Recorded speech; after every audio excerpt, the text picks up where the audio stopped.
भाग्येन बलवान सर्वे भाग्यं फलति सर्वत्र।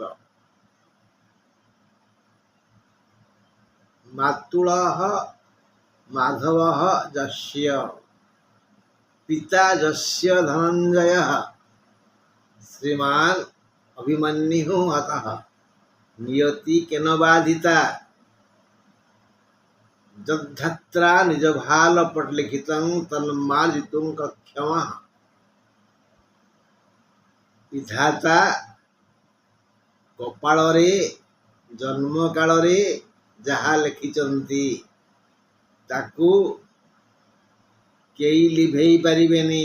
ଯଦ୍ଧତ୍ରା ନିଜ ଭାଲ ପଟଲିଖିତଂ ତନ୍ମାର୍ଜିତୁଂ କକ୍ଷମଃ।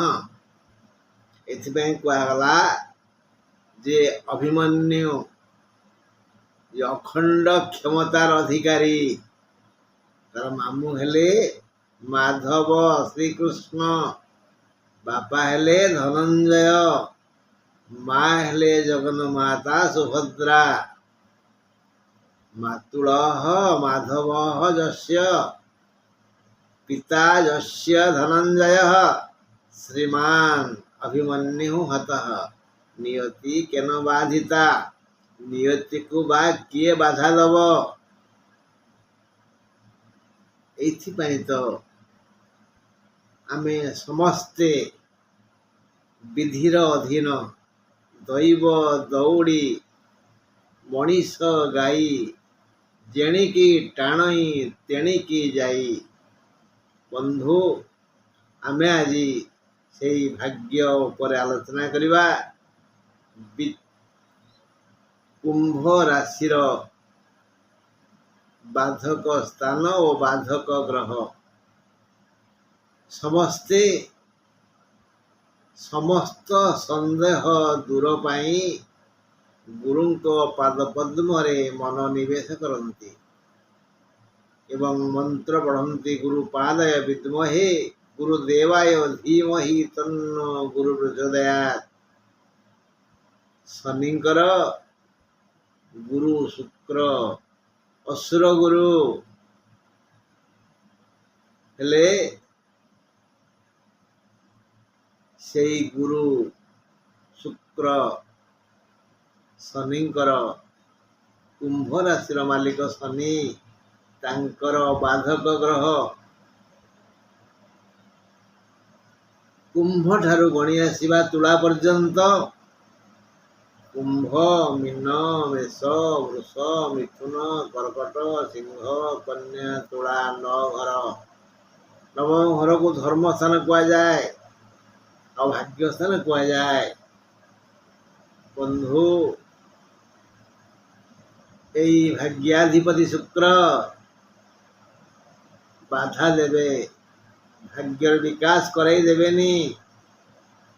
ସବୁ ଥାଇ କିଛି ନଥିଲା ଭଳିଆ।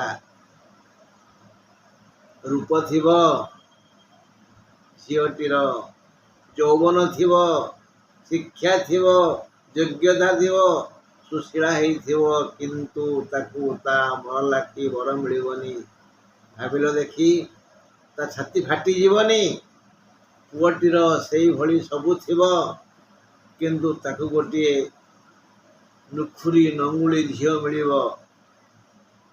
ତାକୁ କେମିତି ଲାଗିବ କହିଲ? ଭାଗ୍ୟ। ଘରେ ସବୁ ଆୟୋଜନ ହେଇଥିବ, ସବୁ ଥିବ, ଟଙ୍କା ପଇସା, ସୁନା ରୂପା, ହୀରା ଲୀଳା ମୋତି ମାଣିକ୍ୟ ବୈଡୂର୍ଯ୍ୟ,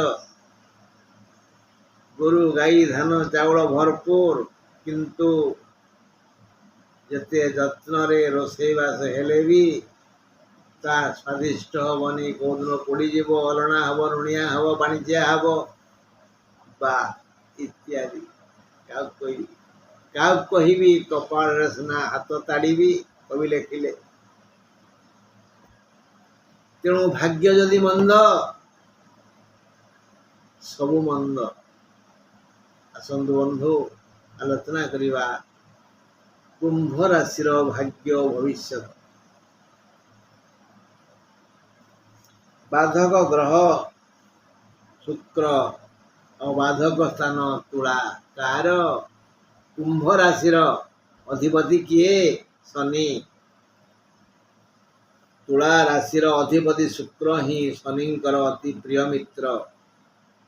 ଅନ୍ୟତ୍ର ଅନ୍ୟ ଜାତକରେ ଯଦି ଶୁକ୍ରଙ୍କ ଦୃଷ୍ଟିରେ ଶନି ଥାନ୍ତି, ଶନିଙ୍କ ଦୃଷ୍ଟିରେ ଶୁକ୍ର ଥାନ୍ତି, ଶୁକ୍ର ଶନି ଜହିଁ ତହିଁ ଥାନ୍ତି, ତାହେଲେ ବଢ଼ିଆ ବଢ଼ିଆ ବଢ଼ିଆ ଫଳ ଦେଇଥାନ୍ତି। ହେଲେ ଏ କୁମ୍ଭ ଲଗ୍ନ ପାଇଁ, କୁମ୍ଭ ରାଶି ପାଇଁ ତେଣୁ ଶୁକ୍ରଙ୍କ ଆଦେଶକୁ ଶନି ତଳେ ପକାନ୍ତିନି। ମାତ୍ର ଦୁର୍ଭାଗ୍ୟ, କୁମ୍ଭ ରାଶିର ବାଧକ ଗ୍ରହ ଶୁକ୍ର ଓ ବାଧକ ସ୍ଥାନ ତୁଳା ଅଟେ।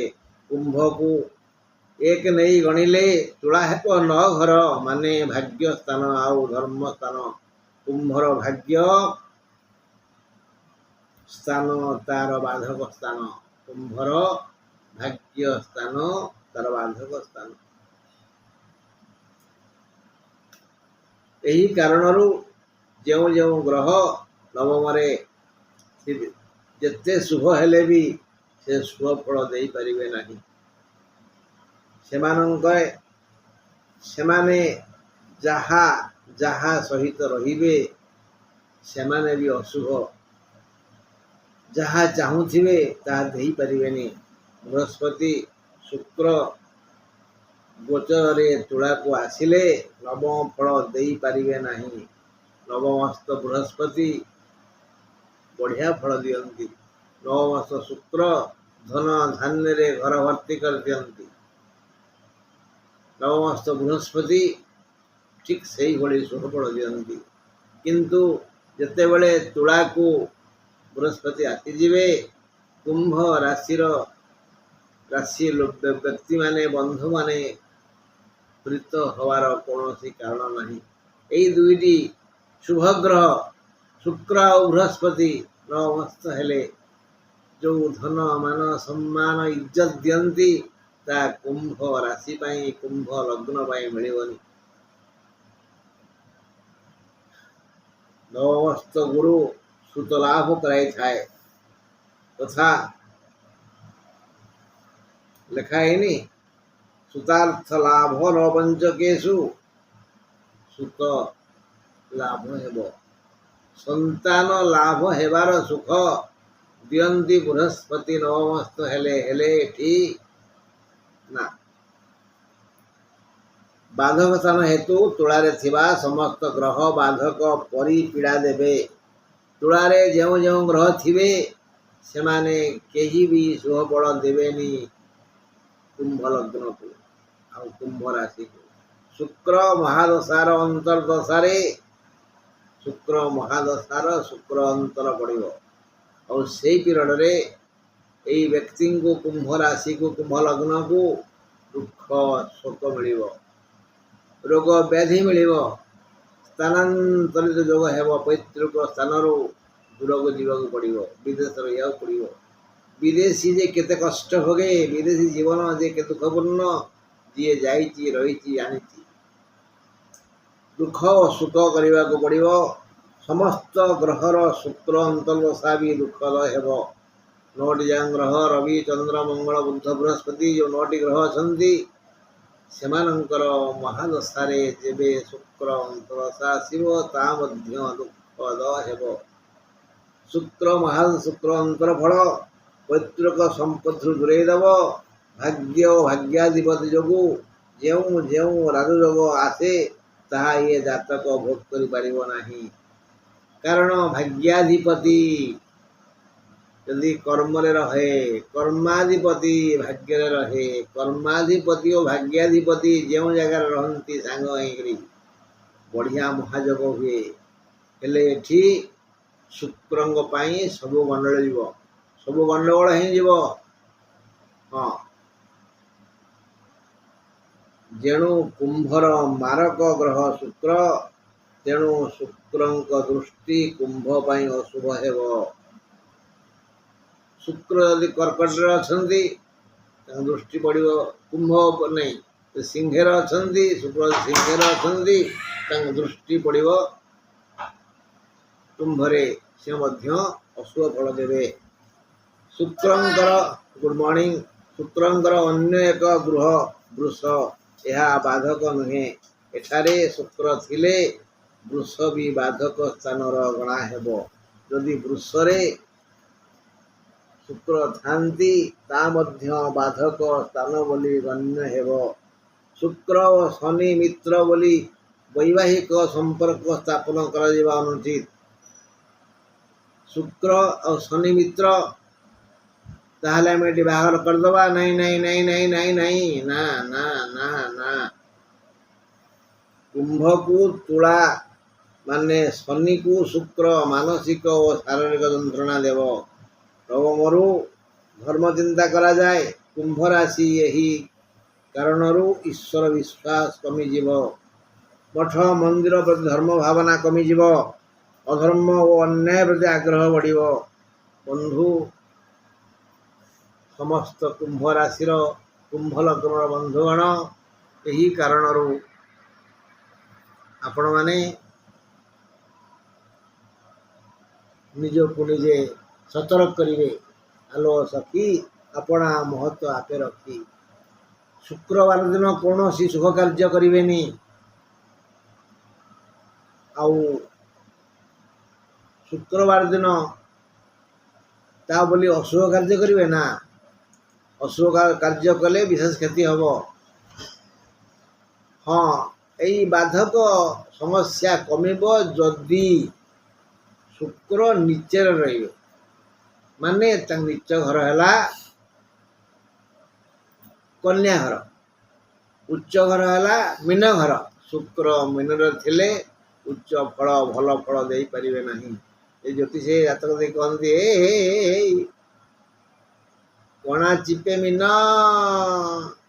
माने मीन रे कणा अच्छी शुक्र अच्छी तोर तो प्रत्येक बार ना बंधु रही आज आलोचना ये सब मन रखिथे जत्रा निज भाल बट लिखित तन्मार्जितुं गच्छमः विधाता जहा कपाल लिखिचंती ताकू संशोधन करिवार लिभेवार कहार अधिकार नहीं आज एतिकी मु आपणकर शुभाकांक्षी मु किए मो ना कुलमणि पंडा ग्राम तरांडो पोस्ट 12 जिला केन्द्रापड़ा मोर फोन नंबर 8093355558 रही नमस्कार।